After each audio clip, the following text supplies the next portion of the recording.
Welcome back to Virginia This Morning. We're just days into an extended stay at home with families and young learners, and it's not the time to pull our foot from the pedal, staying on track with schoolwork. This is new territory for many of us. Preschool Director Danielle Simone joins us this morning with strategies on making this extended home time successful. Danielle, it's great to see you. Good morning.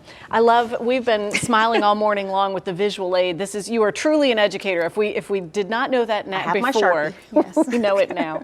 You've got some great insights because we were talking before we got started. This is just unprecedented, uncharted territory for all of us. It is. And the scary thing right now is our kids need that structure and routine because they don't really know what's going on.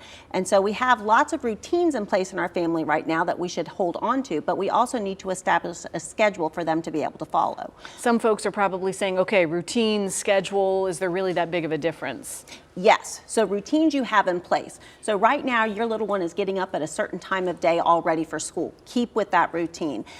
Keep with the routine of your regular getting up, getting dressed. You're not in your PJs all day long. You're dressed and ready to start the day. Your schedule, on the other hand, are all of the things that you need to incorporate now into the day that they are home with you. This is incredibly helpful. I saw something come out before the weekend where it was the schedule, and I thought, well, that's good. It put it top of mind, right? Keeping yourself on a schedule so that you don't get out of that routine, because that is what we all hang our hat on. Yes, we are all creatures of habit, and everyone likes to know what's happening, and our kids are no different. So I would suggest that as a family, you get together and create a schedule that you're going to go through. Now, in a school setting, we would have it all timed out. At 9 o'clock, we're headed to recess. At 10 o'clock, we're headed to large group time. You don't have to go to that type of detail. What you need to do is find the different parts of your day that you'll be covering with your child. And remember that their very beginning is when they have the most ability to sit down and accomplish an academic task, is when they're fresh and smart. Mm-hmm. So if your little one's used to starting school at 9 o'clock in Chesterfield, then I would suggest starting your learning time right at 9 o'clock. Keeping that consistent, a daily schedule. Let's talk too about expanding your at-home chores and responsibilities. And I find this interesting because that gives you an opportunity to help fill the day a little bit too. It does. So this is a great time to look at some of the things that you might do as a parent that your child could help to do at home. Again, these are very developmental. The dishwasher. A 3-year-old could sort out silverware that they're putting away, while a 5th grader can unload the dishwasher and put it away. And it takes it off your schedule as well. Looking at pet care, looking in their room, sorting out things. There's nothing better than having someone help you sort the laundry. It's a good time to learn the whites, the lights, the darks. That's right. And in case anybody's saying, yeah, right, this is not going to happen, I put this into practice yesterday, right? I said, Vivian, would you love to put away the silverware? Yes, I would. And she got up on the stool, did the silverware, and then I got help, and she felt a sense of accomplishment. Like, this was a win. Mm-hmm. She's able to participate in the family. Yeah, so things are changing, and that's good. Let's step out of maybe that routine a little bit and add this onto the plate. Also, let the family help getting involved in we're cooking at home right now. We're doing a lot of things at home. We are, and so involving your family in that family meal time, maybe going around the table and letting everyone take a turn to pick a meal that you might have. Might not be your favorite, but if your kiddo picks tacos and peaches and salad that night, that's what's on the table. The next night you might pick something different. Involving them in chopping and cutting, also in pouring and learning how to pour into our glasses. All of those things are important when it comes to mealtime preparations.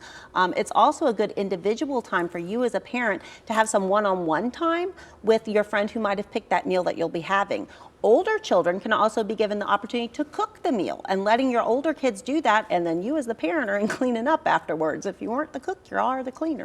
So letting them do the cleanup. You learn how that flow works, exactly, right? Exactly. And there's science in the kitchen. We were talking earlier this morning about there's really a lesson in all of those things. There are, and it's such a good culture time, and to be able to have those conversations during our family meal time. And now is the time when we aren't quite as scattered. You don't have to get dinner on the table right before you're heading out to t-ball practice. So taking that time to sit down as a family, having that family meal time together, and having family conversations. You're right. It's strange for adults to have this time too. I keep finding myself feeling compelled to need to do the next thing and realizing that has shifted. So there is the opportunity now to take a moment, focus on this meal prep, and do that process together.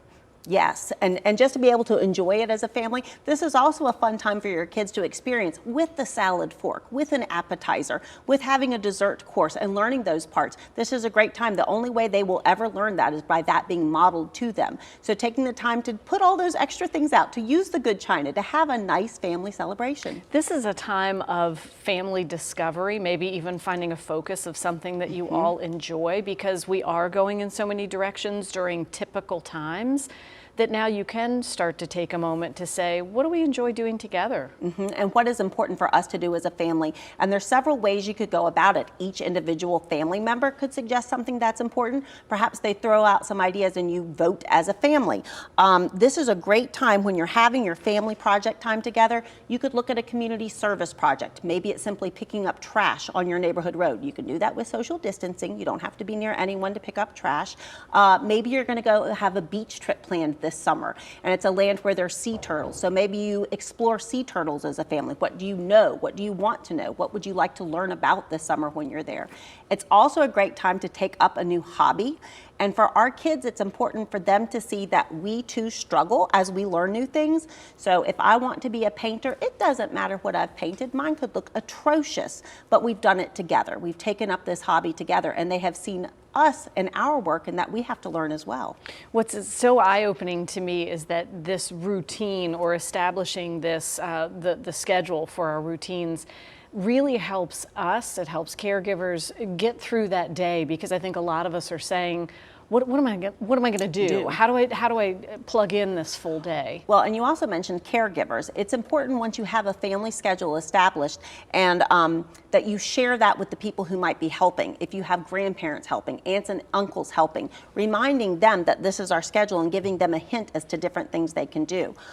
For your kids, as you establish a schedule as well, this is a very broad schedule, because remember, children of all different ages are not going to follow the same schedule. What my granddaughter, who is 5, is doing is similar to what Christopher might be doing at 4, but an 8-year-old is not going to be doing what a 3-year-old is doing. So making sure you have schedules that fit the needs of your family members. Yeah, we are a family, but there are individual needs Parts there, of it. so paying attention. Danielle, thank you so much. Thank you, Jessica. Love this. This is worth 1,000 words. We appreciate the advice. Bill, some great insights over here. Are we staying on schedule, buddy? Yeah, and I'm just hoping maybe she can mass produce those things for us. And